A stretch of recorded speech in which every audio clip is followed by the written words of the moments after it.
You really think one person can own a lake? That was my welcome. To Cedar Ridge, Tennessee. No hello, no brownies, just a pastel sweater, a clipboard, and a question tossed across my driveway like a warning. And in that second, I felt the catch in my dream home before I even finished unloading the truck.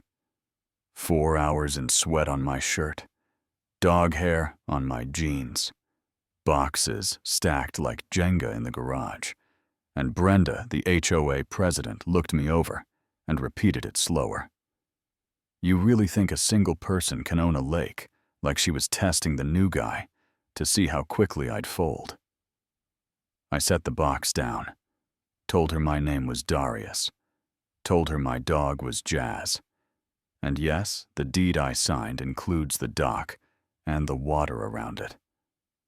And she smiled the kind of smile that never reaches the eyes, and said, "That's not how we do it here." If I signed the access agreement, we could keep things peaceful. And the way she said, peaceful sounded less like a promise and more like a leash. I'm 41. I spent a dozen years in a Columbus office designing parts nobody notices until they break. I saved and saved for a place where mornings were pine shadows and evenings were cicadas and water, turning glassy when the wind fell asleep. You know what I mean, Latsja. Larkspur Cove was supposed to be that place. Nothing fancy. A porch that faced the cove, a small boathouse, a dock that felt like a promise I could step onto, and a deed that spelled it out in ink. You can hold in your hands submerged rights. In the cove, exclusive use of the dock, 25 feet of water surrounding it. Boundary lines recorded back in 1982. That first night, I put the deed on the kitchen counter between a pizza box and a dying plant and read it slow, every comma, every line. Not because I didn't trust it, but because I could already feel a story forming in this neighborhood that had nothing to do with paper and everything to do with who gets to talk the loudest. The next morning, Earl Grey beard volunteer's cap, tackle box in one hand, and a grin that said, "He's seen all this before." Strolled by and asked if my dog snored like a chainsaw, or if it was just the porch acoustics. And when we laughed, he lowered his voice and said to the wise, "Brenda runs this place like a kingdom tradition beats paper until somebody brings paper to the meeting, so I brought paper, and I called my realtor Nina just to make sure I wasn't losing my mind, and she didn't hesitate. You're solid. Darius, the HOA never owned that water. They've been free riding for years. Stand your ground." I tried to do the neighbor thing anyway. Jazz and I walked to a bake sale on Pine Needle Lane. Ruth, with the silver hair, slid me a blueberry muffin with a smile that felt like shade on a 100-degree day. And big-shouldered Bill folded his arms and said, "My daddy taught me to fish off that dock of yours. It belongs to the neighborhood." Ruth shushed him, but the message still landed, and the white envelopes with the HOA letterhead started arriving like clockwork. Violation for offense. I don't have violation for dock safety. When every plank was tight and every post was true, violation for trash cans. Visible 5 minutes past pickup grass, 2 inches high on the north side. 2 inches, so. Yeah, I mowed that strip like I was shaving a hostage. When Brenda marched back into my garage doorway with that clipboard, she said, "People will be upset if I don't sign upset.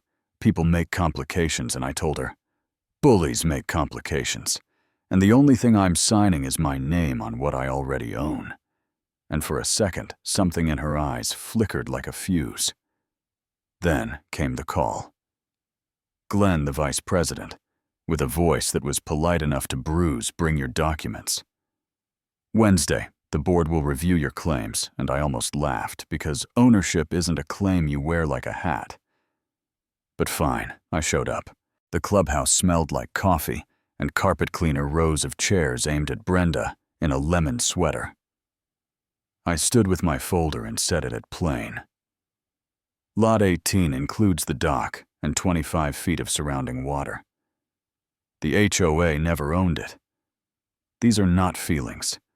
These are facts.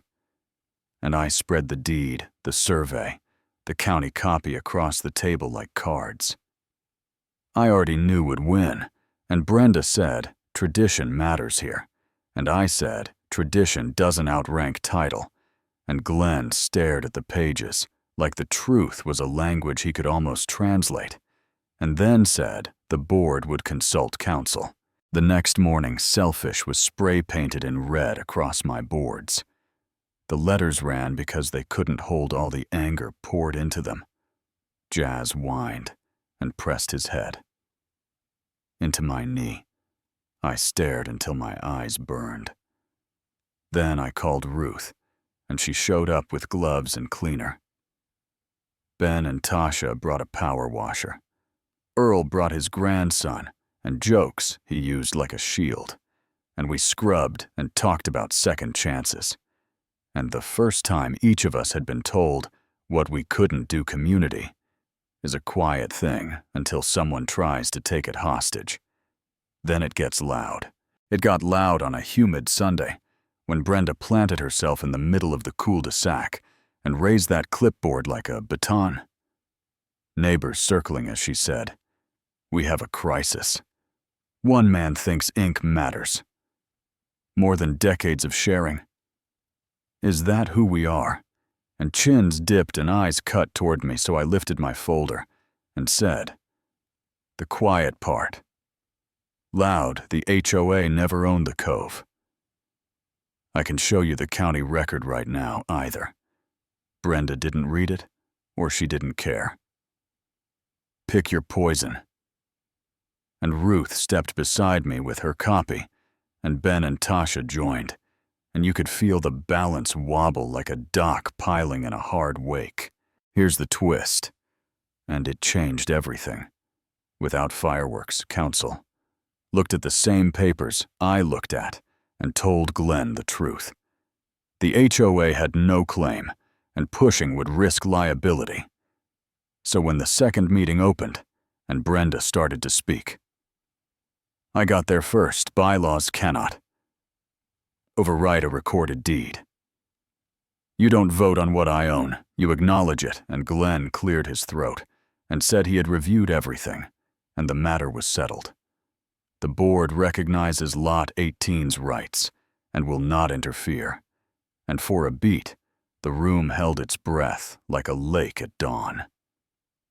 Then somebody clapped, then another, and the applause sounded like rain on a tin roof. Brenda slammed her pen, gathered her papers with hands that didn't quite stop shaking, and stormed out. And if you've ever watched fear lose its microphone, you know that silence it leaves behind. It's heavy and it's honest. After that, Cedar Ridge exhaled. Brenda resigned for personal reasons. That fooled nobody notices. Softened from punishments to reminders. Meetings got shorter. A basket of tomatoes showed up on my porch with a note that said, "Come for real." The teens who used to sprint off my dock hovered at the edge with fishing poles and big eyes, and I waved them on, took care of the boards. If you catch something huge, lie about it. That's half of fishing. And they laughed like I'd handed them a password. Something shifted in me, too. Owning a right doesn't mean swinging it like a hammer. It means holding it firm enough not to drop it, and loose enough not to choke what it could build. I put a small sign up with simple boundaries, quiet fishing mornings until 10. No parties after sunset ask permission. Most people did the ones who didn't learn to, and respect started growing again because fear wasn't watering it. One evening, Ruth brought sweet tea and asked the question I'd been circling. Do you think it would have gone this way if you weren't? You. If you weren't a black man with a new deed, and an old neighborhood watching. And I let the ice melt a little before I said. Some of it was power, some of it was habit, and some of it, was the story told about me before I opened my mouth. You know what I mean? Stories have muscle truth, just needs time and patience and paperwork.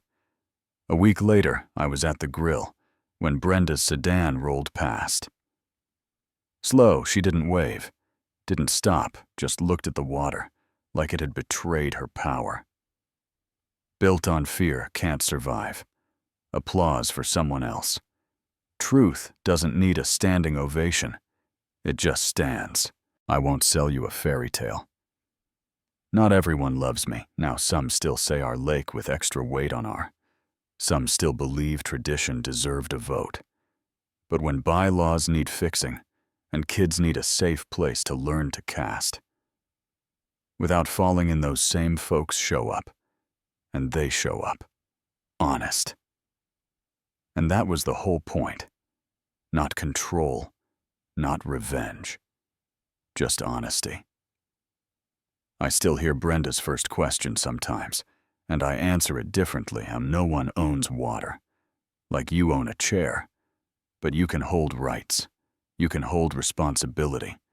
You can draw a line and make it a welcome, instead of a wall ownership. Without stewardship is just a dare.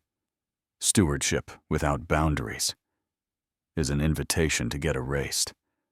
The art is in the line between, and that happened right here with a dog who snores like a chainsaw and neighbors who finally found their voices. So tell me this, and be real about it.